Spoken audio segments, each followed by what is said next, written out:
நாம் இயேசு கிறிஸ்து வாழ்விலிருந்து தொடர்ந்து கற்று வருகிறோம். அந்த விதத்தில் இன்றைய தினத்திலே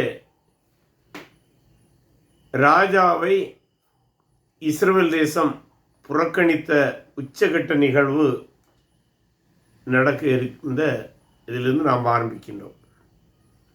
அதாவது இயேசு கிறிஸ்துவின் வாழ்வினுடைய இறுதி பகுதி நிகழ்ச்சிகளை நாம் தியானித்து வருகின்றோம். இயேசு கிறிஸ்துவின் வாழ்வினுடைய இறுதி பகுதி நிகழ்ச்சிகளை நாம் தியானித்து வருகின்றோம். அந்த விதத்திலே இன்றைக்கு ராஜாவை புறக்கணித்த நிகழ்வு, அதாவது படிப்படியாக இயேசுவை அவர்கள் புறக்கணித்து வந்தார்கள். அதில் உச்சகட்டமாக அவரை புறக்கணித்து அவரை கைது செய்த நிகழ்விலிருந்து நாம் இன்று ஆரம்பிக்க இருக்கின்றோம். இன்றைக்கு நாம் முதலாவது தெரிந்து கொண்ட வேதவசன பகுதி மார்க்கு சுவிசேஷம் 14வது அதிகாரம். மார்க்கு சுவிசேஷம் 14வது அதிகாரம் 43 52 முடிய 43 52 முடிய. உடனே அவர் இப்படி பேசுகையில் 12 ஒருவனாய் யூதாஸ் வந்தான். அவனோட கூட பிரதான ஆசாரியரும் வேதபாரரும் மூப்பரும் அனுப்பின திரளான ஜனங்கள் பட்டயங்களையும் தடிகளையும் பிடித்து கொண்டு வந்தார்கள். அவரை காட்டி கொடுக்கிறவன், நான் எவனை முத்தம் செய்வேனோ அவன்தான், அவனை பிடித்து பத்திரமாய் கொண்டு போங்கள் என்று அவள் குறிப்பு சொல்லியிருந்தான். அவன் வந்தவுடனே அவரண்டையில் சேர்ந்து ரபி ரபி என்று சொல்லி அவரை முத்தம் செய்தான். அப்பொழுது அவர்கள் அவர் மேல் கை போட்டு அவரை பிடித்தார்கள். அப்பொழுது கூட நின்றவர்கள் ஒருவன் கத்தியை உருவி பிரதான ஆசாரியனுடைய வேலைக்காரனை காதர வெட்டினார். இயேசு அவர்களை நோக்கி, கள்ளனை பிடிக்க புறப்படுவது போல நீங்கள் பட்டயங்களையும் தடிகளையும் எடுத்துக்கொண்டு என்னை பிடிக்க வந்தீர்கள். நான் தினந்தோறும் உங்கள் நடுவிலே தேவாலயத்தில் உபதேசம் பண்ணி கொண்டிருந்தேன். அப்பொழுது நீங்கள் என்னை பிடிக்கவில்லையே. ஆனாலும் வேத வாக்கியங்கள் நிறைவேற வேண்டியதாக இருக்கிறது என்றார். அப்பொழுது எல்லோரும் அவரை விட்டு ஓடிப்போனார்கள். ஒரு வாலிபன் ஒரு துப்பட்டியை மாத்திரம் தன் கையில் பொறுத்து கொண்டு அவர் பின்னே போனார். அவனை பிடித்தார்கள். அவன் தன் துப்பட்டியை போட்டுவிட்டு நிர்வாணமாய் அவர்களை விட்டு ஓடிப்போனார். அதாவது இயேசு கிறிஸ்துவை கைது செய்த நிகழ்வு மத்தேயு, மார்க்கு, லூக்கா, யோவான் 4 சுவிசேஷங்களிலும் இருக்கிறது. நாம் இதற்கு முந்தின வாரங்களிலே பார்த்தோன்னமாக இயேசுவை அவர்கள் பிடிப்பதற்கு சதித்திட்டம் தீட்டி வைத்திருந்தார்கள். யூதாசும் அதற்கு உடன்பட்டிருந்தான். ஆகவே இன்று நாம் படித்த நிகழ்விலே யூதாசுடைய வழிகாட்டுதல்படி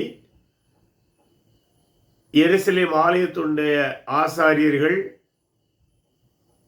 மற்றும் அதிகாரிகள், யூத தலைவர்கள், சனகதிர சங்கத்தில் சேர்ந்த சிலர், சதுசேயர்களில் சிலர், இவர்கள் தங்களுடைய கோவில் காவலாளர்களை மட்டுமல்லாமல் தங்களால் இயேசு கைது செய்யப்படும் போது மக்கள் கலங்க செய்து விடுவார்கள் என்று சொல்லி பிலாத்துடைய அனுமதியோடு பிலாத்துடைய படை வீரர்களிலிருந்தும் அநேகரை கூட்டி வந்திருந்தார்கள். ஆக மொத்தத்தில் 500 600க்கு மேற்பட்ட படை வீரர்கள், காவல் வீரர்கள், போலீஸ் என்று சொல்லும்போது டெம்பிள் போலீஸ் என்று சொல்லுவாங்க, அவர்களோடு இயேசுவை கைது செய்ய வந்திருந்தனர். அப்படி வரும்போது யூதாஸ் அவர்களை வழிகாட்டி கொண்டு வந்தான். அவன் ஏற்கனவே அவர்களுக்கு அடையாளம் காட்டியிருந்தபடி அவன் இயேசுவை ரபி என்று சொல்லி முத்தம் செய்ததாக பார்க்கிறோம். பொதுவாக இந்த முத்தம் நண்பர்கள் கொடுக்கிறது போன்ற தோற்றம் இருக்கும். ஆகவே ஒரு நண்பனை போல, ஒரு சகோதரனை போல முத்தம் செய்து இயேசுவை காட்டி கொடுத்ததாக பார்க்கிறோம். அதில் முக்கியமான ஒன்று, அவன் சொன்ன ஒரு வார்த்தையை நாம் மனதில் வைத்து கொள்ள வேண்டும். அது பின்னாலே யூதாசுடைய வாழ்க்கையிலே நடந்த நிகழ்வை புரிந்து கொள்வதற்கு ஒருவேளை ஓரளவு உதவி செய்யலாம். அதற்காக அவன் குற்றமற்றவன் என்று சொல்ல முடியாது. ஒருவேளை அவன் அப்படி நடித்திருக்கவும் செய்யலாம். ஏனென்றால் அவன் ஒரு வார்த்தை சொல்கிறான் பாருங்கள், 44வது வசனம். அவரை காட்டி கொடுக்கிறவன், நான் எவனை முத்தம் செய்வனோ அவன்தான் அவரை பிடித்து பத்திரமாய் கொண்டு போங்கள் என்று அவர்களுக்கு குறிப்பு சொல்லியிருந்தான். இந்த பத்திரமாய் கொண்டு போங்கள் என்பதை நேர்மறையாக எடுப்பதாக இருந்தால் இயேசுவை கவனத்தோடு கொண்டு போங்கள் என்கிற பொருளை குறிக்கும். எதிர்மறையில் எடுப்பதாக இருந்தால் பத்திரமாக அவர் தப்பிச் சென்று விடாதபடி கொண்டு போங்கள் என்றும் குறிக்கும். ஆகவே யூதாஸ் என்ன நோக்கத்திலே சொன்னான் என்று நமக்கு தெரியவில்லை. ஆனால் ரொம்ப கரிசனை உள்ளவர் போலும் பேசிக்கொண்டிருக்கலாம். அல்லது நான் பிடித்து தந்த பின்பு அவர் தப்பி விடக்கூடாது, பத்திரமாய் கொண்டு போங்கள் என்கிற எச்சரிக்கை உணர்வோடு தந்திரமாகவும் அந்த வார்த்தையை பேசியிருக்கலாம். அப்போது அவரை சூழ்ந்திருந்தவர்கள் அவரை பிடிக்க முற்படும்போது என்ன செய்தார் என்றால், அவரிடம் ஒரு வாள் இருந்தது. வாள் என்று சொல்லும்போது குறுங்கத்தி. அதை நாம் மீதியுள்ள வசன பகுதியில் படிக்க முடியும். மத்தேயு எழுதின சுவிசேஷம் 26ஆம் அதிகாரம் 48-50 வசனங்களை படிக்கும்போதும் லூக்காவை படிக்கும்போதும் அந்த செய்தி இருக்கிறது. அதாவது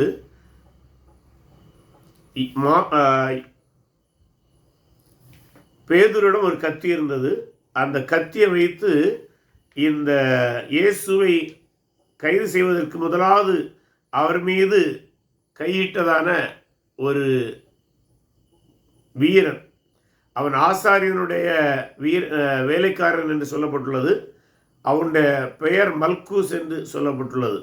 ஆகவே ஆண்டவராகிய இயேசு கிறிஸ்துவை கைது செய்வதற்கு அவன் கை வைத்த உடனடியாக இந்த மல்கூஸ் மீது பேதுரு தன்னிடம் இருந்த கத்தியை எடுத்து வெட்டுகிறான். ஒரு கேள்வி ஒருவேளை எழலாம், இந்த கத்தி ஏது என்று. இந்த கத்தி அவர் பஸ்கா அனுசரிப்பதற்காக, ஏற்கனவே அவர் பஸ்கா அனுசரித்தார்கள் அல்லவா, அதற்காக, அந்த சடங்குக்காக, ஒருவேளை அந்த பலியாட்டை கொல்வதற்காக அதை பயன்படுத்தி இருக்கலாம்.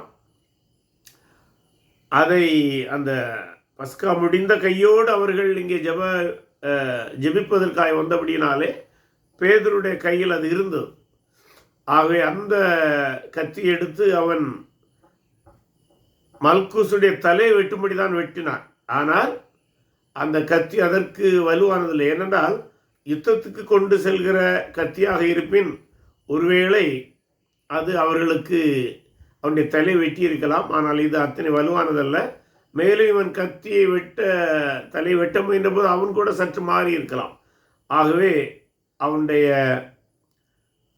காது மட்டும் துண்டானது. அந்த நேரத்தில் ஆண்டவராகிய இயேசு கிறிஸ்து பேதுருடைய ஆயுதத்தை உரையில் போட சொன்னார். அது மட்டுமல்லாமல் தான் இப்படி குற்றவாளியாக கைது செய்யப்படுவதும் பிதாவுடைய சித்தம் நிறைவேறுகிறதாக கருதினார். ஆனால் ஒன்றை புரிந்து கொள்ள வேண்டும். நான் படிக்கும்போது 49 வசனத்திலே, நான் தினந்தோறும் உங்கள் நடுவிலே தேவாலயத்தில் உபதேசம் பண்ணி கொண்டிருந்தேன், அப்பொழுதோ நீங்கள் என்னை பிடிக்கவில்லை, ஆனாலும் வேத வாக்கியங்கள் நிறைவேற வேண்டியதா இருக்கிறது என்றார். ஆகவே ஆண்டவராகிய இயேசு கிறிஸ்துவை கைது செய்ததும் தேவனுடைய ஒரு சித்தமாக, வசனத்துடைய நிறைவேறுதலாக இருக்கிறது. அது மட்டுமல்ல, ஆண்டவராகிய இயேசு கிறிஸ்து இன்னொரு வார்த்தை அவர் சொல்கிறார். இயேசு அவர்களை நோக்கி, கள்ளனை பிடிக்க போகிறது போல நீங்கள் பட்டயங்களையும் தடிகளையும் எடுத்துக்கொண்டு என்னை பிடிக்க வந்தீர்கள். ஒரு குற்றவாளியைப் போலத்தான் அவரை நடத்துகிறார்கள். ஆனால் நாம் சென்ற வாரத்தில் தியானித்தபடி ஆண்டவராகிய இயேசு கிறிஸ்து ஜெபித்தார் அல்லவா, இந்த பாத்திரம் என்னை விட்டு நீங்க கூடுமானால் நீங்க கடவுள் சொன்னமாக, இறுதி விசாரணை அனைத்தையும் நாம் கவனிப்போமானால் அவர் மீது பல்வேறு விதமான குற்றச்சாட்டுகளை பல்வேறு விதமான சாட்சியங்கள் மூலம் நிரூபிக்க முயன்றும் எதுவும் ஒவ்வாமல் போகிறது நமக்கு தெரியும், எதுவும் நிரூபிக்கப்படாமல் போகிறதும் தெரியும். ஆகவே அவர் குற்றவாளியாக நடத்தப்பட்டாரே தவிர குற்றவாளியாக நிரூபிக்கப்படவில்லை என்பதை நாம் மறந்துவிடக்கூடாது. அதுபோல இந்த வசன பகுதிகளில் இன்னொரு காரியத்தை நாம் கவனிக்க வேண்டும். அது யோவான் எழுதின சுவிசேஷம் 18ஆம் அதிகாரம் 4ஆம் வசனத்தில் இருக்கிறது. யோவான் சுவிசேஷம் 18ஆம் அதிகாரம் 4ஆம் வசனத்தில், இயேசு தமக்கு நேரிட போகிற எல்லாவற்றையும் அறிந்து எதிர்கொண்டு போய் அவர்களை நோக்கி, யாரை தேடுகிறீர்கள் என்றார். அவருக்கு அவர்கள் பிரதித்திரமாக, நசரேயனாகிய இயேசுவை தேடுகிறோம் என்றார்கள். அதற்கு இயேசு, நான் தான் என்றார். என்ன கைது செய்யப்பட்ட போது ஆண்டவர் துணிச்சலாக அவர்கள் எதிர்கொள்கிறதையும் நாம் இங்கே பார்க்கிறோம். அவரை காட்டி கொடுத்த யூதாசும் அவனோடு கூட நின்றான். நான் தான் என்று அவர் அவரிடத்தில் சொன்ன உடனே அவர்கள் பின்னிட்டு தரையிலே விழுந்தார்கள் என்று பார்க்கிறோம். இந்த நிகழ்வை சில அறிஞர்கள் எப்படி பார்க்கிறார்கள் என்றால், இவர்களுடைய வீழ்ச்சி, அதாவது இவர்கள் பின்னிட்டு விழுந்தார்கள் என்பது ஒரு யுத்த களத்தில் எதிரி படைகளுடைய தாக்குதலை சமாளிக்க முடியாமல் தோல்வி அடைகிறதான படை வீரர்கள் பின்னிட்டு விழுவார்கள். தங்களை தற்காத்துக் கொள்வதற்காக அல்லது மரித்து விடுவோம் என்கிற பயத்தினாலே விழுவார்கள். ஆகவே இங்கு பயன்படுத்தப்பட்டுள்ள வார்த்தை, குறிப்பாக விழுந்தார்கள் என்கிறதான கிரேக்க சொல், யுத்த களத்தில் எதிரிக்கு முன்பாக எதிரியுடைய தாக்குதலை சமாளிக்க முடியாமல் விழுந்த வீரர்களுடைய நிலைமை ஒப்பிடுகிறதாக இருக்கிறது. ஆகவே ஆண்டவராய் இயேசு கிறிஸ்து சிலுவையில் வெற்றி சேர்ந்தது மட்டுமல்ல, அவர் எதிரிகளை எதிர்கொண்ட போதே அந்த 600 படை வீரர்களையும் ஜெயிக்கக்கூடிய அளவிலே தான் அவருடைய அந்த நிகழ்ச்சிகளை ஆரம்பிக்கிறதை நாம் பார்க்கின்றோம். இவ்விடமாக ஆண்டவராய் இயேசு கிறிஸ்து தன்னுடைய சிலுவை மரண வெற்றிக்கு முன்பாகவே இந்த கைது செய்கிற படலத்தில் இருந்து கூட அவருடைய வெற்றி பயணம் ஆரம்பிக்கிறது என்று கூட நாம் புரிந்து கொள்ளலாம்.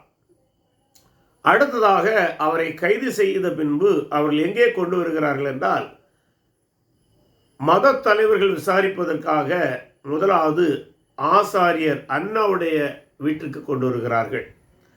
இந்த ஆசாரியன் அன்னா யார் என்றால், இயேசுவை கைது செய்ய போது பிரதான ஆசாரியனாக இருந்த காய்பாவுடைய மாமனார். இந்த அன்னா மிகுந்த வயதுடையவனாக இருந்தான். ஆனால் இவன் ஆட்சியில் இருந்த பிலாத்து, ஏரோது, இன்னபிற அரசவை அதிகாரிகளோடு மிகுந்த தொடர்பு வச்சிருந்தான். ஒரு விதத்திலே சொல்வதானால், இவன் ஆலயத்தில் உள்ள வணிகத்திற்கெல்லாம் இவன் தான் தலைவன். அதாவது புறா விற்கிறவர்கள், பலியாடுகளை விற்கிறவர்கள், ஆலய பலிக்காக பொருட்களை விற்கிற அனைத்து பொருட்களையும் விற்கிற கடைகளை இவன் தான் பினாமி பேரில் நடத்தினான். நம்ம இன்னைக்கு பினாமி என்று பார்க்கிறோம், அன்றைக்கே அவன் பினாமி பேரிலே நடத்தியதாக கருதப்படுகிறது. அதனால்தான் ஆண்டவராய் இயேசு கிறிஸ்து ஆலயத்திலே சென்று புறாவிற்கிறவர்களெல்லாம் அடித்து விரட்டிய போது இவனுக்கு தான் பெரிய நஷ்டம், இவனுக்கு தான் பெரிய கோபம். ஆக இவன் தான் ஒரு விதத்தில் சொல்வதானால் தன்னுடைய வியாபாரம், தன்னுடைய வணிகம் நஷ்டமாகிவிடும் என்று இயேசுவை எப்படியாவது தண்டித்து விட வேண்டும் என்பதிலே இவன்தான் அதிக கவனமுடையவனாக, சிரத்தையுடையவனாக இருந்தான். அது மட்டுமல்ல, இவன் எந்த அளவுக்கு கரப்டானவனாக அல்லது ஒரு மோசடி வாழ்க்கை வாழ்ந்தவன் என்று சொல்லுவதாக இருந்தால், இவனுடைய தன்னுடைய அதிகாரத்தினாலே இவனுக்கு அடுத்ததாக தன்னுடைய 5 மகன்களையும் ஆசாரியனாக வைத்திருந்தது மட்டுமல்லாமல், தன்னுடைய மருமகன், தன்னுடைய இன்னொரு பேரன், இவர்கள் எல்லோருக்குமே ஆலயத்திலே முக்கியமான பதவிகளை கொடுத்து வைத்திருந்தான். இவனமாக ஆலயத்தில் வருகிற வருமானம், இவன் மறைமுகமாக நடத்திய இந்த வியாபாரங்கள் வருகிற வருமானம் என்று ஒரு பெரிய தொகை இவனுக்கு வந்து கொண்டிருந்தது. ஆகவே எல்லா மட்டத்திலும், ஆசாரியர்கள் மட்டத்திலே, சதுசேயர்கள் மட்டத்திலே, பிற மதம் என்று சொல்லும்போது யூத மதத்துக்குள்ளாகவே இருந்த பிற மத சனகதரின் சங்கம் என்று சொல்கிறோம் அல்லவா, அந்த சங்கதரின் சங்கத்தில் உள்ள பலர் அனைவரும் இவனுக்கு ஒத்துபாடிகளாக, என்ன சொல்லுவாங்க, துதிபாடிகளாக இருந்தார்கள். ஆக இவன் சொல்லுவதெல்லாம் தான் அங்கே நடக்கும். அதனால தான் பாருங்க, யூத மத சட்டத்தின் பிரகாரம் ஒருவரை கைது செய்தால் அவரை ஆசாரியனை வீட்டில் கொண்டு விசாரிக்க கூடாது. ஆலய வளாகத்தில் அதற்குரிய இடத்தில் விசாரிக்கலாம், அல்லது சனகதின் சங்கத்தில் தான் விசாரிக்க வேண்டும். ஆனால் இவன் தன்னுடைய செல்வாக்கை பயன்படுத்தி ஆண்டவராய் இயேசு கிறிஸ்துவை தன்னுடைய வீட்டிற்கே கொண்டு வர செய்து விசாரிக்கிறான். பாருங்க, இயேசு மீது அவர்கள் வைக்கிற குற்றச்சாட்டுகளில் முக்கியமான ஒன்று, இவன் மோசேயின் நியாயப்பிரமாணங்களை எல்லாம் ஒழிக்க வந்ததாக சொல்வார்கள். ஆனால் யூத மதத்தில் வைத்திருந்த முக்கியமான அனைத்து சட்டங்களையும் மீறி, அல்ல அனைத்து விதிமுறைகளை மீறி, அனைத்து அறநெறிகளை மீறி அவரை இங்கே கொண்டு வந்ததை பார்க்கிறோம். ஆகவே இயேசு மீது குற்றம் சாட்டுவதற்கு எந்த தகுதியும் அற்றவனாகத்தான் இந்த அண்ணா இருந்தான். அதனால்தான் இயேசு சொல்றாரு, நான் வெளியரங்கமாய் உங்களோடு பேசினேன், அந்தரத்தில் நான் ஒன்று சொல்லவில்லை என்றார். இப்படி பேசிக்கொண்டிருக்கும் போது இந்த விசாரணை போய்கொண்டிருக்கும் போது ஒரு இடத்துல, ஒரு கட்டத்தில் இந்த அண்ணாவின் வீட்டில் வைத்துதான் அவனுடைய வேலைக்காரன் ஒருவன் இயேசு கிறிஸ்துவை அறைந்ததாக நாம் பார்க்கிறோம். அப்போது கூட இயேசு அதற்காக பயந்துவிடவில்லை. மாறாக அவரிடம் கேட்டது, நான் தகுதியாய் பேசினேனா, என்னை ஏன் அடிக்கிறாய் என்றார். ஆகவே இயேசு கிறிஸ்து தன்னுடைய உரிமையை நிலைநாட்டுவதற்கும் இங்கே தவறவில்லை. இது ரொம்ப முக்கியமான, ஒரு கன்னத்தை அடித்தால் மறுகன்னத்தை காட்டு என்று இயேசு போதித்திருந்தார். அது தவறு செய்திருந்த சூழலை குறிப்பதாக இருக்கும். ஆனால் இங்கு தான் தவறு செய்யாத ஒரு சூழலிலே, எந்த தவறுக்கும் எந்த குற்றத்துக்கும் ஆட்படாத சூழலிலே தன்னை அடித்தவனிடம் தனது உரிமையை நிலைநாட்ட முயன்றதை நாம் பார்க்கிறோம்.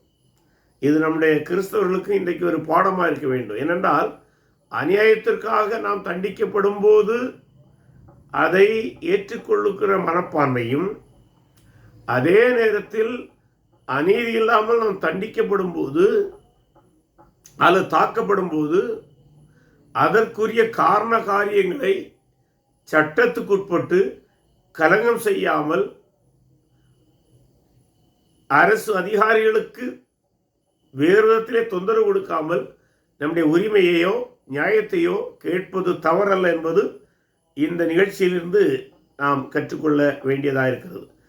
ஆகவே இங்கே இயேசு கிறிஸ்து இந்த உரையாடலெல்லாம் நாம் கவனிப்போமானால், இயேசு கேட்ட கேள்விகளுக்கு அவர்களால் பதில் அளிக்க முடியவில்லை.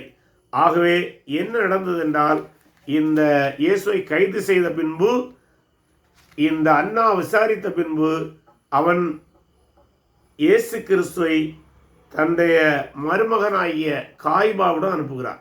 ஏன்னா காய்பா தான் அப்போது இருந்த ஆசாரியர். முறை ஒரு விதத்திலே பார்ப்பதா இருந்தால் அண்ணா விசாரித்திருக்க கூடாது. ஏன்னா அவனுக்கான கோபம் என்னன்னா, இயேசு அந்த புறாவு இருக்கிறவர்களெல்லாம் விரட்டி இவருக்கு நஷ்டம் ஏற்படுத்தினார் அல்லவா, அந்த கோபத்தில் விசாரித்தான். ஆனால் விசாரித்திருக்க கூடாது, அது விதிமுறல். ரெண்டாவது, அவனுடைய வீட்டிற்கு அழைத்து விசாரித்தது விதிமுறல். இப்படி இன்னும் அடுத்த விதிமுறல், இயேசுவை இரவிலே கைது செய்திருக்க கூடாது. இப்படி பல்வேறு விதமான விதிமுறைகள். யூத சனகதிரின் சங்க விதிப்படி ஒரு கைதியை இரவிலே விசாரிக்க கூடாது. இப்படி எல்லாவற்றையும் மீறிவிட்டு ஆனால் இயேசு மட்டும் மீறியது போன்ற ஒரு தோற்றத்தை ஏற்படுத்த இந்த யூத தலைவர்கள் முயன்றதை பார்க்கிறோம்.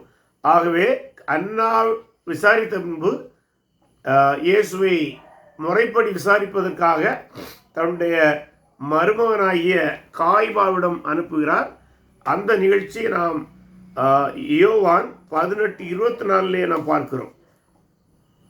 யோவான் 18:24 படிக்கும்போது, பின்பு அண்ணா என்பவன் பிரதான ஆசாரியனாகிய காய்பாவிடத்திற்கு அவரை கட்டுண்டவராக அனுப்புகிறான். அதாவது கைது செய்தவராகத்தான் அவரை அங்கே நாம் பார்க்கிறோம். அங்கே இந்த காய்பாவும் தன்னுடைய மாமனாரை போலத்தான், அவனும் அத்தனை சுத்தமுள்ள ஒரு ஆசாரியன் அல்ல. அதாவது கரைபடியாத கரத்துக்கு சொந்தக்காரனாக இருக்கவில்லை. ஏனென்றால் இவன் உண்மையிலே ஒரு நல்ல ஆசாரியனாக, மோசேயின் சட்டத்தை மீறாத ஆசாரியனாக, அல்லது யூத நடைமுறைகள் விதிமுறைகளை மீறாத அவர் ஆசாரியனாக இருந்திருப்பான். ஆனால் இவன் என்ன செய்திருக்க வேண்டும்? இவனும் இயேசு இரவிலே விசாரித்திருக்க கூடாது.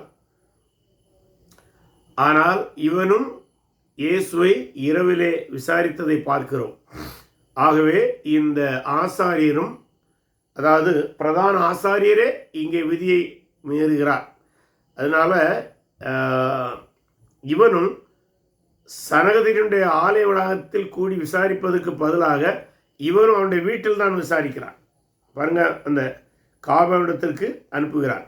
அடுத்ததாக இரவில் விசாரணையை ஆரம்பித்திருக்க கூடாது, அது முக்கியமான ஒன்று. அடுத்தது, மிக விரைவாக விசாரித்தது மட்டுமல்லாமல் பலருக்கு பணம் கொடுத்து சாட்சிகளாக முயன்றார். இந்த விசாரிக்கும் போது இவங்க விசாரணைக்காக இயேசு கிறிஸ்துவை கொண்டு வருவதற்கு முன்பாகவே சனகதிரின் சங்கத்திலும் வேறு சிலருக்கும் பணம் கொடுத்து இயேசுவை விசாரிக்கும் போது நீங்கள் இன்னென்ன விதமாக சாட்சி கூற வேண்டும் என்று ஆட்களை ஏற்படுத்தியிருந்தனர். ஆனால் எவ்வளவு ஏற்பாடுகள் முன்னேற்பாடுகள் செய்தும் எந்த சாட்சியும் இவரை மரண தண்டனைக்கு உட்படுத்தக்கூடிய அளவிலே பொருந்தவில்லை. அதுதான் மார்க் எழுதின சுவிசேஷம் 14ஆம் அதிகாரத்திலே நாம் பார்க்க முடியும். மார்க் சுவிசேஷம் 14:56 என்ன சொல்கிறது என்றால், அநேகர் அவருக்கு விரோதமாக பொய் சாட்சி சொல்லியும் அந்த சாட்சிகள் ஓவவில்லை. அதாவது பொய்யை சொன்னாலும் பொருந்த சொல்லணும்னு நம்ம ஊரில் ஒரு பழமொழி உண்டு. இவங்களும் அப்படி தான், பொய்யை சொன்னாங்க, சொன்னதே பொய் சாட்சி. அந்த பொய் சாட்சியை கூட அவர்களால் முறைப்படி சொல்ல முடியவில்லை, அதை நிரூபிக்க முடியவில்லை. அவனமாக இருந்தது. அது மட்டுமல்ல, இந்த பொய் சாட்சி சொல்வதற்கு முன்பாக, பொய் சாட்சி மட்டுமல்ல, ஒரு குற்றத்தை விசாரிக்கும் போது யார் சாட்சி சொல்ல வருகிறாரோ அவரை நோக்கி ஆசாரியன் அல்லது அந்த சனகதிரி சங்கத்தை சேர்ந்த ஒருவர் பொய் சாட்சி சொல்லாதிருப்பாயாக என்கிற எச்சரிக்கை வார்த்தையை கொடுக்க வேண்டும். அது எதுக்குன்னா, அந்த 10 கட்டளையில் கொடுக்கப்பட்ட பொய் சாட்சி சொல்லாதிருப்பாயாக என்கிற அல்லது பொய் கூறாதிருப்பாய் என்கிற வார்த்தையை சொல்லும்போது அவன் பொய் சாட்சி சொல்லுகிறவனாக இருந்தால் அந்த எச்சரிப்பை பயந்து உண்மையான சாட்சியை சொல்லுவார். அதன் மூலம் நீதி விசாரணை முறைப்படி நடக்கும். ஆனால் இவர்கள் அந்த வார்த்தையை கூட சொல்லவில்லை என்று அறிஞர்கள் கருதுகிறார்கள். அதாவது அந்த எச்சரிக்கை வார்த்தையை கூட சொல்லலை. ஏன்னா இவங்களே செட்டப் பண்ணி கொண்டு வர சாட்சிகள் தானே. ஆகவே எப்படி அவர்களிடம் போய் பொய் சாட்சி கூறதா இருப்பா என்று சொல்ல முடியும்? ஏன்னா இவர்களே பொய்யர்கள். இவ்விடமாக அந்த இடத்திலும் தவறு செய்கிறார்கள். அடுத்ததாக, இந்த சாட்சிகள் பொருந்தாத போது குற்றஞ்சாட்டப்பட்டவரை விடுதலை செய்ய வேண்டும். அது மிக மிக முக்கியமானது. ஆனால் இவர்கள் சாட்சிகள் பொருந்தாத போதும் அவரை தொடர்ந்து விசாரிக்கிறதை பார்க்கிறோம். அடுத்ததாக, அவர் மீது சாட்டப்பட்ட குற்றச்சாட்டுகளில் ஒன்று, இவர் ஆலயத்தை இடிப்பார் என்பது, அது நிரூபிக்கப்படவில்லை. அடுத்ததாக, மத்தேயு 26:62 நாம் படிக்கும்போது அங்கே இன்னொரு குற்றச்சாட்டை குறித்து நாம் பார்க்கிறோம். மத்தேயு 26:62, அப்பொழுது பிரதான ஆசாரி எழுந்திருந்து அவரை நோக்கி, இவர்கள் உனக்கு விரோதமாய் சாட்சி சொல்கிறதை குறித்து நீ ஒன்று சொல்கிறது இல்லையா? இயேசுவோ பேசாமல் இருந்தார். பாருங்க, இந்த பொய் குற்றச்சாட்டுக்கு எதுவுமே இயேசு பதில் சொல்லலை. ரொம்ப முக்கியமாக கவனிக்க வேண்டியது. இயேசுவோ பேசாமல் இருந்தார். அப்பொழுது பிரதான ஆசாரி அவரை நோக்கி, நீ தேவனுடைய குமாரனாகிய கிறிஸ்து தானா என்று கேட்கிறார். இந்த கேள்வி ரொம்ப நுட்பமானது. அது இயேசு எப்படி அணுகினார் என்பதும் ரொம்ப நுட்பமானது, ரொம்ப முக்கியமான ஒரு இடம். அதை எங்களுக்கு சொல்லும்படி ஜீவன் உள்ள தேவன் பேரில் உன்னை ஆணையிட்டு கேட்கிறேன் என்றார். அதற்கு இயேசு, நீ சொன்னபடிதான். பாருங்க, பொய் குற்றச்சாட்டுக்கு இயேசு எந்த பதிலும் கொடுக்கல, அமைதியாக அதை எதிர்கொள்கிறார். ஆனால் நீர் மேசியாதானா அல்லது நீ தேவனுடைய குமாரன் தானா என்று கேட்டபோது அவர் சொல்றாரு, நீ சொன்னபடிதான். அத்தோடு நிறுத்தவில்லை, அதுதான் முக்கியம். அன்றியும் மனுஷகுமாரன் சர்வவல்லுடைய வலது பாரிசத்தில் வீற்றிருப்பதையும் வானத்தின் மேகங்கள் மறுகிறதையும் இது முதல் காண்பீர்கள் என்று உங்களுக்கு சொல்லுகிறேன் என்றார். இந்த வார்த்தையை அவர் சொல்லும்போது அவர் நீர் சொல்லுகிறபடிதான் மேசியா என்று சொன்னதோடு நிறுத்தாமல் தான் எவ்வளவு மகிமையோடு ராஜாதி ராஜாவாக வந்து தன்னுடைய ராஜ்யத்தை அமைப்பார் என்பதை குறித்து தான் அவர் சொல்கிறார். அதை கேட்ட உடனடியாக உண்மையிலே என்ன நடந்திருக்க வேண்டும் என்றால், இந்த ஆசாரியன் ஒரு கணம் கூட நிறுத்தி யோசித்திருக்க வேண்டும். ஆனால் அவன் அப்படி செய்யவில்லை. பாருங்கள் 65ஆம் வசனம். அப்பொழுது பிரதான ஆசாரியன் தன் வஸ்திரங்களை கிழித்து கொண்டு இவன் தேவதூஷணம் சொன்னான், இனி சாட்சிகள் நமக்கு வேண்டியது என்ன? இதோ இவன் தூஷணத்தை இப்போது கேட்டீர்களே, உங்களுக்கு என்னமாய் தோன்றுகிறது என்று கேட்டான். அதற்கு அவர்கள் மரணத்துக்கு பாத்திரனாயிருக்கிறான் என்றார். இதில் அடுத்த ஒரு முக்கியமான நிகழ்ச்சி என்னவென்றால், மரணத்துக்கு பாத்திரனா இருக்கிறான்னு சொல்றாங்க இல்ல, ஆனால் அதற்கு முன்பு அந்த வசனத்தில் 65 தன் வஸ்திரங்களை கிழித்து கொண்டு என்று பார்க்கிறோம். ஆசாரியன் தன் வஸ்திரங்களை கிழிக்கின்றான். லேவியராகம் 21ஆம் அதிகாரம் 10ஆம் வசனத்தை நாம் படிப்போமானால், ஒரு ஆசாரியன் தன் வஸ்திரத்தை கிழிக்க கூடாது. அவன் எப்போது தன் வஸ்திரத்தை கிழிக்கிறானோ அப்போது அவன் ஆசாரியன் என்கிற தகுதியை உடனடியாக இழந்து விடுகிறான். ஆகவே இங்கே என்ன நடந்தது தெரியுமா? என்ன நடந்தது? இயேசுவை நியாயம் தீர்ப்பதற்கு முன்பாகவே அவன் ஆசாரியன் என்கிற தகுதி இழந்து விட்டான். அது அவனுக்கே தெரியல. ஏன்னா ஆத்திரக்காரனுக்கு புத்தி மட்டும்னு சொல்லுவாங்க. கோபம் கண்ணை மறைத்து விட்டது. பழிவாங்கிற எண்ணம் அவனுக்கு மோசேயுடைய நியாயப்பிரமாணத்தை அவன் இதுவரை மீறினதை இல்லாமல் தன்னுடைய தகுதியை இழக்கக்கூடியவரை மீறிட்டான். அதாவது தன் வஸ்திரத்தை கிழித்த பின்பு அவன் ஆசாரிய பதவியை இழந்தது மட்டுமல்லாமல் அவன் தீர்ப்பு வழங்குவதற்கே தகுதியற்றவன். அவன் மட்டுமல்ல, அவன் தலைமையேற்று நடத்திய அந்த சனகதின சங்கமும் அந்த தீர்ப்பு வழங்குவதற்கு தகுதியற்றதாக மாறிப்போனது. அது எப்படின்னா, இப்ப நம்முடைய நாடுகள் போன்ற பல நாடுகளிலே பிரைம் மினிஸ்டர் இருப்பாங்க. பிரைம் மினிஸ்டர் என்ன சொல்லுவாங்கன்னா, ஃபர்ஸ்ட் அமங் த ஈக்குவல்ஸ் சொல்லுவாங்க. ஒரு நாட்டுடைய பிரதம மந்திரி தன்னுடைய பதவியை ராஜினாமா செய்தால் அந்த அமைச்சரவை கவிழ்ந்ததுக்கு சமம். அதன் பின்பு அவளுக்கு எந்த அதிகாரமும் கிடையாது. அதுபோலத்தான் இது. ஆசாரியன் தன்னுடைய வஸ்திரத்தை கிழித்த உடனடியாகவே அவன் தன் பதவி இழந்து விட்டான், தகுதி இழந்து விட்டான், இயேசு மீது தீர்ப்பு சொல்கிற அதிகாரத்தை இழந்து விட்டான். அதுபோல அவனோடு இந்த சனகதின சங்கத்திற்கு அந்த தகுதி அப்ப போகிறது. புதிய ஆசாரியன் வந்த பின்புதான் அந்த தகுதி அந்த சனகதின சங்கத்திற்கு வரும். ஆனால் தகுதியே இல்லாத இவர்கள், தகுதியே இல்லாத ஆசாரியன், தீர்ப்பு வழங்குவதற்கு அதிகாரம் இல்லாத ஆசாரியன், தீர்ப்பு வழங்குவதற்கு தகுதி இல்லாத சனகதின சங்கம்தான் ஆண்டவராகிய இயேசுவை நியாயத்தீர்ப்புக்கு ஒப்பு கொடுக்கிறதை பார்க்கிறோம். அவன் தகுதி இழந்தவனாக இருக்கிறான். அடுத்ததாக இந்த நிகழ்வுடைய தொடர்ச்சியாக படுப்பதாக இருந்தால், இயேசுவை மரண தண்டனைக்கு ஒப்பு கொடுத்த உடனடியாக பேதுரு அவரை மறுதலிக்கிற நிகழ்வை நாம் பார்க்க முடியும். அதாவது அவரை மத்தேயு 26, மத்தேயு, மார்க்கு, லூக்கா, யோவான் எல்லாவற்றிலும் இந்த வசனம் பதிவு செய்யப்பட்டுள்ளது. நாம் யோவான் 18 15 முதல் 18 படிப்போமானால், சீமான் பேதுருவும் வேறொரு சீஷனும் இயேசுக்கு பின் சென்றார்கள். அந்த சீஷன் பிரதான ஆசாரியனுக்கு அறிமுகனாக இருந்ததனால் இயேசுடனே கூட பிரதான ஆசாரியனுடைய அரண்மனைக்குள் பிரவேசித்தான். பேதுரு வாசல் அருகே வெளியே நின்றான். அப்பொழுது பிரதான ஆசாரியனுக்கு அறிமுகனாக இருந்த மற்ற சீஷன் வெளியே வந்து வாசல் காக்கிறவனுடனே பேசி பேதுருவை உள்ளே அழைத்து போனான். அப்பொழுது வாசல் காக்கிற வேலைக்காரி பேதுரை நோக்கி, நீயும் அந்த மனுஷனுடைய சீஷரில் ஒருவன் அல்லவா என்றான். அவன், நான் அல்ல என்றான். இப்படி பேதுருவும் இந்த கட்டத்தில் மறுதளிக்கிறான்.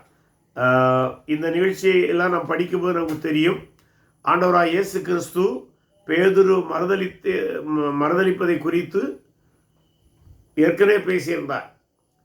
சேவல் 2 முறை கூவதற்கு முன்பாக நீ என்னை 3 முறை மறுதளிப்பாய் என்று ஆண்டவர் கூறியிருந்தார். அதுபோல வேலைக்காரி சொன்னுடனாக மறுதளித்தார். 2ஆம் முறையும் அதே வேலைக்காரி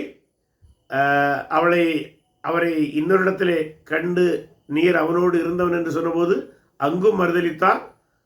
பின்பு அந்த இடத்தில் இருந்த இன்னொருவன், நீ கலிலேயன் அல்லவா, நீ அவருடைய பேச்சுக்கு ஒத்திருக்கிற என்று சொன்னபோது அங்கேயும் அவன் இயேசுவை மறுதளித்தான். இப்படி பேதுருவும் 3 முறை மறுதளித்த போது சேவல் கூவியதாக வருகிறது.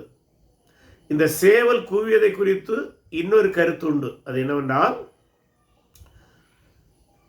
எழுத்தின்படி சேவல் கூவியதா அல்லது சேவல் கூவியது என்பது கால கணிப்பை குறிக்கிற ஒரு வார்த்தையா? உதாரணமாக நம்முடைய தமிழ்நாட்டில் கூட பல கிராமங்களிலே இப்போது இருக்கிறதா என்று எனக்கு தெரியவில்லை. என்னுடைய சிறு பருவத்திலே எங்களுடைய ஊரில் கூட மிகுந்த வயது முதியவர்கள் நேரத்தை சொல்வதற்கு பதிலாக 1ஆம் கோழி கூவிச்சது, 2ஆம் கோழி கூவிச்சது அப்படி தான் சொல்லுவாங்க. அதாவது சேவல் கோழி கூவுறதை வைத்து அவர்கள் அதிகாலை எத்தனை மணி என்று சொல்வார்கள். அதுபோல இந்த சேவல் கூவிட்டுங்கிறதை சிலர் எப்படி விளக்குகிறார்கள் என்றால், சில அறிஞர்கள் சேவல் கூவிட்டென்றால் பொழுது விடிந்தது என்று பொருள்.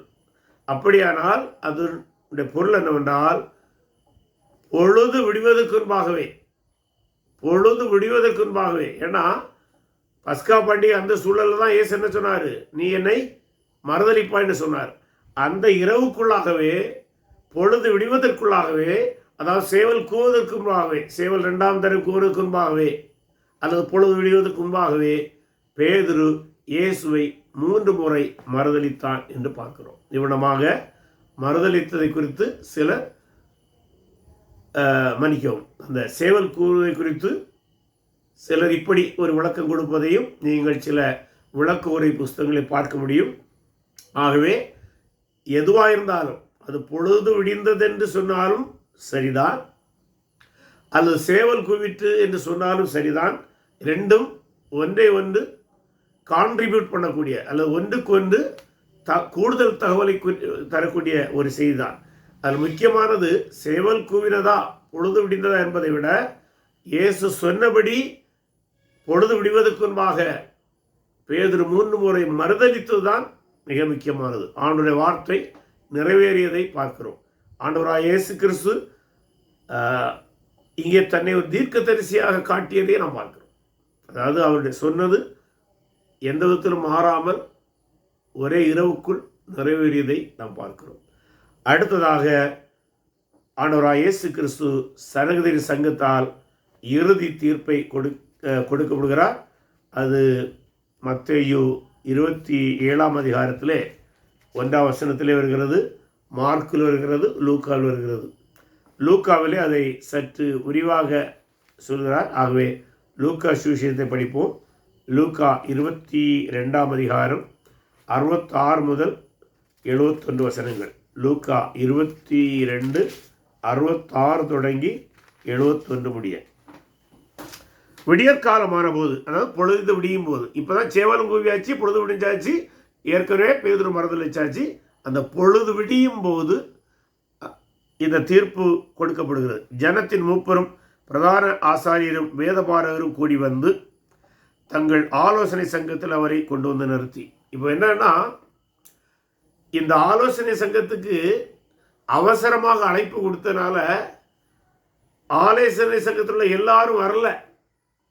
ஒரு 50%, 50% உறுப்பினர்கள் தான் அங்கே வந்திருந்தார்கள் என்று சொல்லப்படுகிறது. ஏன்னா அன்றைக்கு பஸ்கா பண்டிகை கொண்டாட வேண்டிய நாள். ஆகவே இவ்விதமான காரியங்களே தங்களை தீட்டுப்படுத்த கூடாது என்று கருதிய பல மிகுந்த பக்தியுடைய சனகதிரி சங்க உறுப்பினர்கள் வரவில்லை. வந்ததும் கொஞ்சம் பேர் தான், 50% கீழே இருக்கலாம் என்று தான் பல அறிஞர்கள் சொல்கிறார்கள். ஆசாரி வேதபாரம் கூடி வந்து இந்த இடத்துல ஆசாரியர்கள் வந்தாங்க, சதுசேயர்கள் இருந்தாங்க. ஏன்னா சனகதிரிய சங்கத்தில் பல சதுசேயர்கள் தான் இருந்தாங்க. வேதபாரகர் என்று சொல்கிறவர்களில் சிலர் பரிசேயர்களாக இருக்கலாம். ஏன்னா இயேசுவை கைது செய்த நிகழ்வை நாம் படிப்போமானால் அங்கே அதிகமான பரிசேயர்களை குறித்து சொல்லப்படவில்லை. ஆனால் இங்கே வேதபாரகர் என்று சொல்கிறவர்கள் பலர் பரிசேயராக இருந்திருக்க வாய்ப்புண்டு என்று கருதப்படுகிறது. ஆகவே இயேசுவை நியாய்ந்திருக்கும் போது சனகதிர சங்கத்தில் இருந்த எல்லாரும் வரவில்லை. ஆயினும் சதுசேயர்கள், ஆசாரியர்கள், வேதபாரகராகிய பரிசேயர்கள் என்கிற எல்லோரும் என்றால் மீண்டும் வந்ததில் இவர்கள் அனைவரும் இருந்தார்கள்.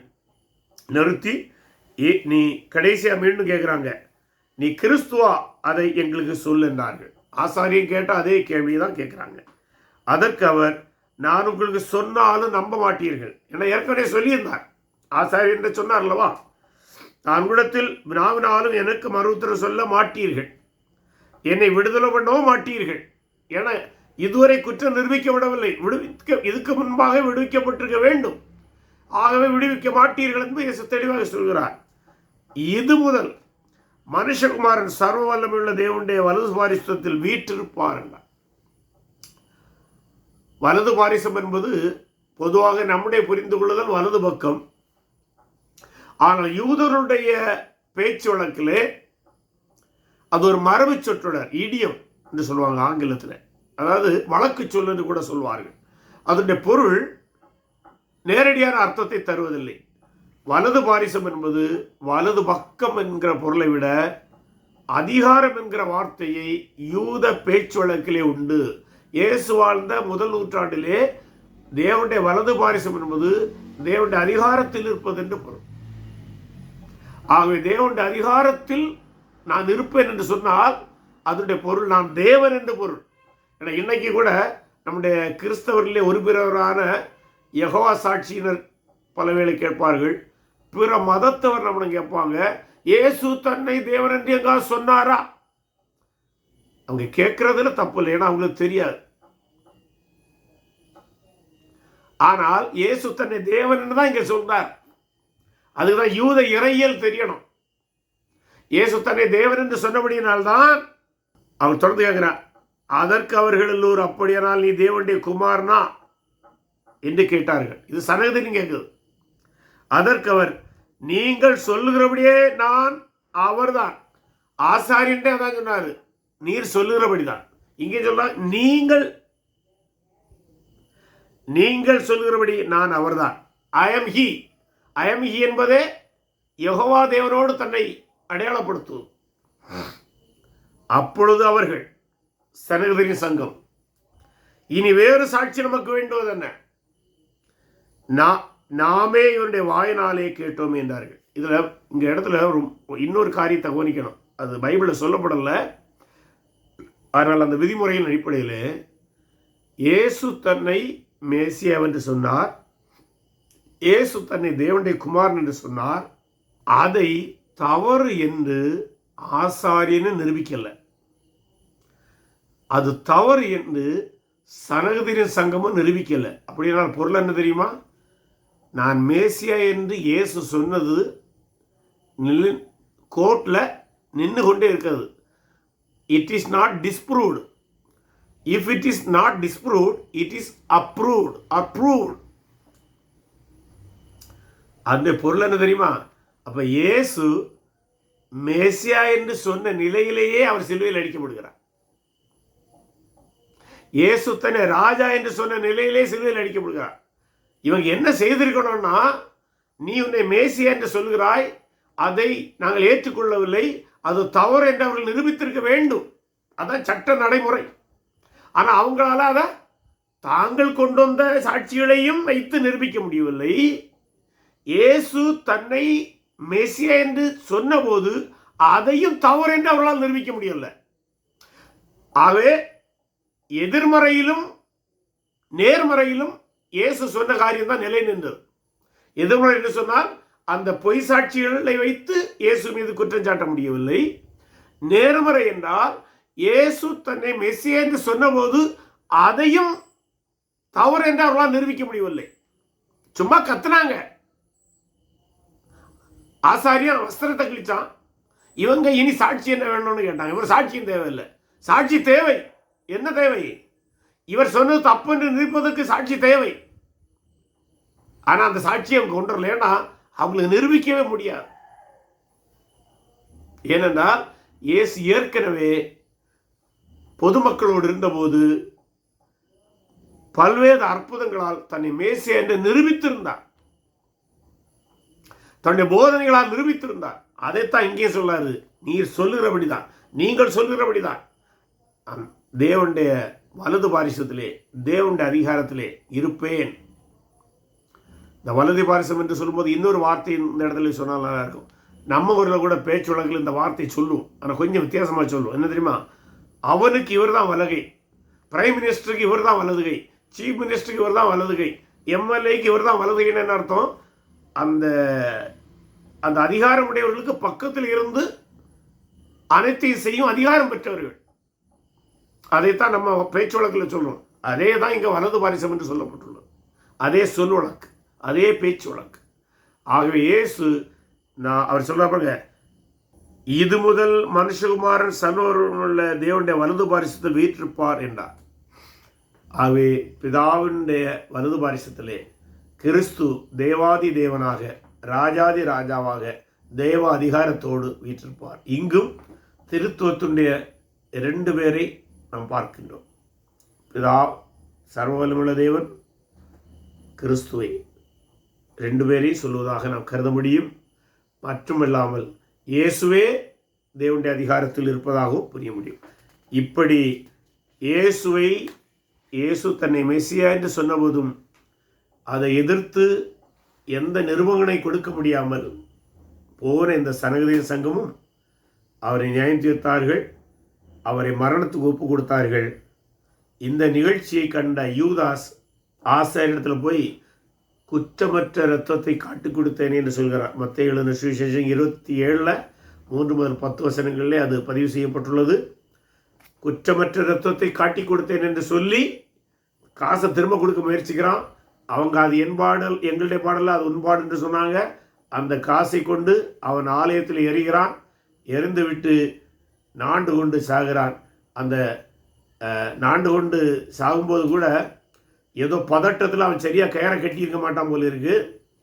ஆகவே அந்த கயர் அறுந்து அல்லது அவிழ்ந்து அந்த பாறை இடுக்கில் விழுந்து குப்புற விழுந்து அவன் செத்ததாக நாம் அப்போஸ்தலர் நடவடிக்கைகளை படிக்கின்றோம். இவ்வளவாக அவன் மரித்து போகிறான். ஆகவே அந்த காசை கொண்டு நல்ல காரியங்களுக்கு பயன்படுத்தக்கூடாது என்று நினைத்த இந்த ஆலய நிர்வாகிகள் அதில் அந்நியரை அடக்கம் செய்வதற்காக அந்த இரத்த பணம் என்று சொல்லி அதற்காக அந்நியரை அடக்கம் செய்வதற்கான ஒரு கல்லறை தோட்டத்தை வாங்கினார்கள். அது தோப்பேத்து பள்ளத்தாக்கிலே இருப்பதாக கருதப்படுகிறது. இவனமாக இயேசுவை கைது செய்து அன்னா காயிபா விசாரித்து அந்த விசாரணை இடையே பேதுடைய மறுதளிப்பு, பின்பு அவரை மரணத்துக்கு கொடுக்க வேண்டும் என்று கருதிய தீர்ப்போடு சேர்ந்து யூதாஸ் மரணம் என்கிற 5 காரியங்களை நாம் இன்று பார்த்திருக்கிறோம்.